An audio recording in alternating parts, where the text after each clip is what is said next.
Hi, I'm Torsten and welcome to Todos Cafeteros. Today we're going to do a review of the Colombian team's performance during the Women's World Cup 2023 and kind of look back on the tournament as a whole, what it meant for Colombia, for that team and for some of those players. Overall, this was the third time a Colombian women's team participated in a World Cup. 2011 saw a Colombian team that couldn't score a single goal and finished last in that group. In 2015, the team made it to the round of 16, but then got kicked out by the US. Now in 2023, this being their third ever World Cup participation, the team had to come through the 2022 Copa America Femenina to qualify. As a runner-up, after losing to Brazil in the final, they qualified for the Women's World Cup in Australia and New Zealand, along with Brazil and Argentina from the CONMEBOL nations. They were drawn into a Group H, along with Germany, South Korea, and Morocco. And after the team completed their training camp in Bogota, they went off to Australia to play in the tournament.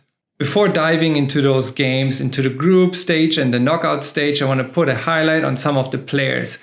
Captain of the national team is Catalina Usme. The 33-year-old comes in as the top goal scorer of Colombian national team history. She's been on the national team since 2010, and she already played in those previous World Cups in 2011 and 2015.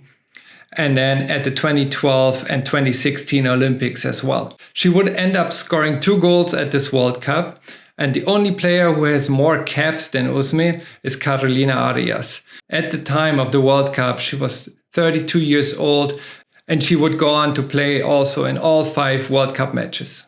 There's Daniela Arias and Mayra Ramirez, the only 2 players that played every single minute of every single game in this tournament. 450 minutes each. Obviously, there's Linda Caicedo, only 18 years old. She played her 5th major tournament with Colombia in the previous 2 years, which was the South American Sub-17 tournament, the Sub-20 World Cup, and the Sub-17 World Cup. She also played in the Copa America Femenina, which also functioned, as I said, as the qualifier for this World Cup. Linda was named the best player in that tournament. She would also end up scoring 2 goals in this World Cup. And then another focus on another young player, Ana Maria Guzman, also 18 years old, played those Sub-17 and Sub-20 World Cups along with Linda.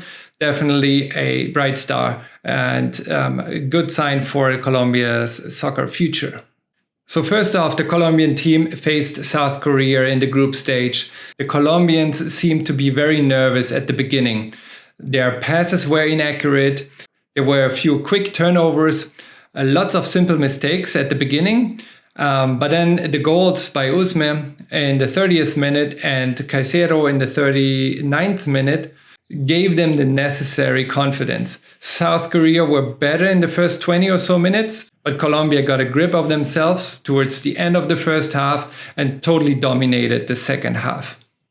The second game saw them facing Germany, the favorite or a favorite to win the World Cup, the entire tournament, and Colombia persevered. The game was mostly evenly matched in the first half. Neither team could really get into their flow.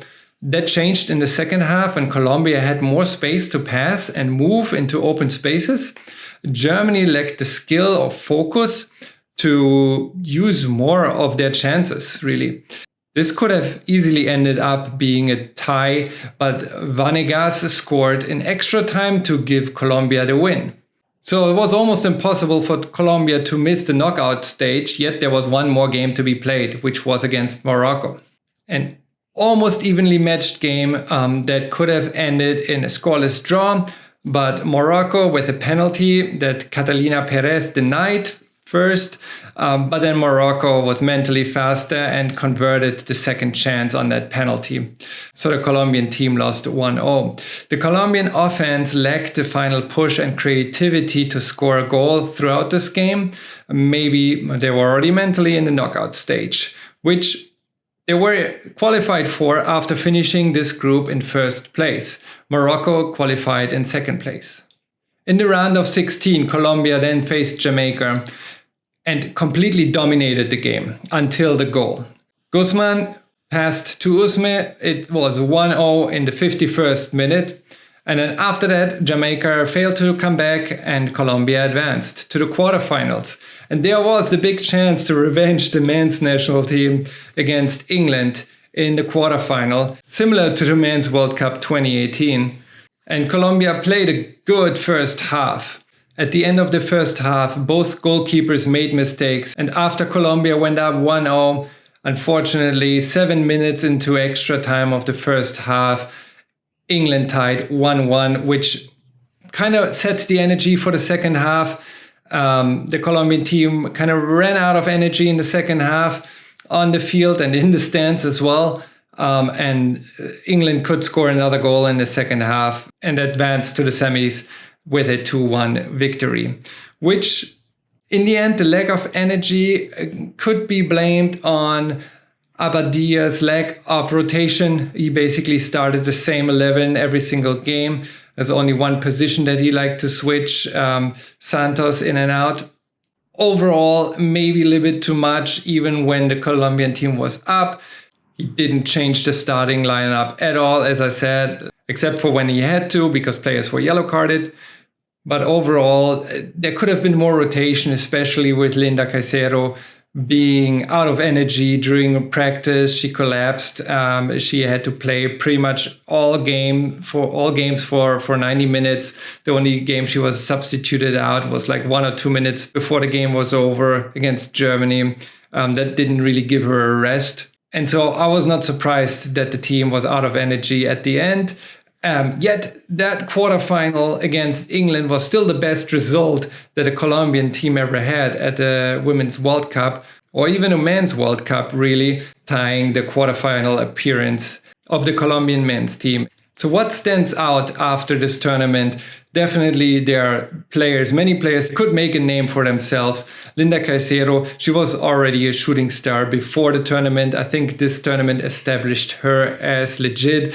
She had already transferred to Real Madrid in March, so this didn't come through the World Cup. We have, for example, Catalina Perez, who transferred after the second game of the group stage from her previous team in Brazil to Germany's Werder Bremen, who brought on 3 goalkeepers this offseason. So that's going to be an interesting competition. And we're going to look at that later on as well in a separate video. But for her, she definitely took that opportunity to present herself, and the scouts in the Bundesliga recognized that. So she transferred to Werder Bremen. Here a short message from her.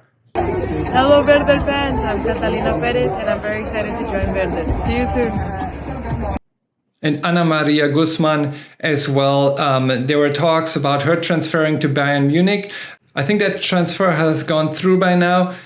She will remain on loan. So her coming from Pereira, transferring to Munich, being loaned back to Atlético Nacional just to play the Copa Libertadores in the second half of 2023 before she then finally joins the Bayern Munich squad. At least that was the current status when I looked into the transfer a little bit further. That could change probably, but that's the status now.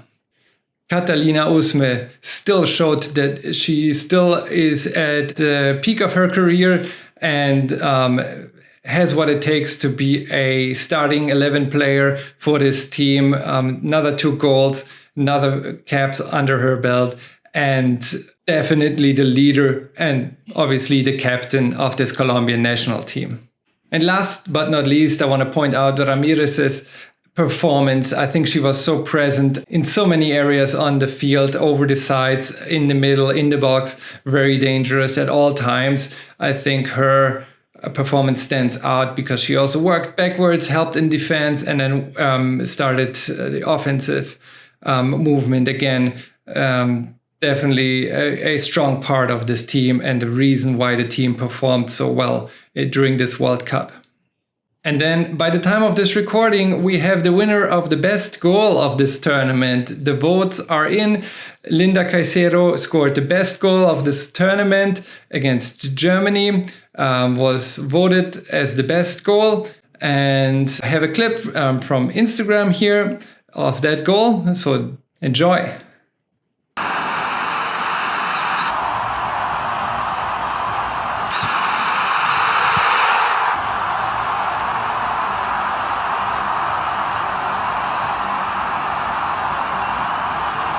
And it was it from me, my review of the Colombian national team's performance at the Women's World Cup 2023 in Australia and New Zealand. I would like to ask you to sign up, to subscribe if you're interested in more. There's more stuff coming here. Next, we'll look at the first game of the men's national team's qualifying round in Colombia's effort to qualify for the Men's World Cup 2026. And their first game against Venezuela. I'll be in the stadium. I'll report from there. So sign up for more.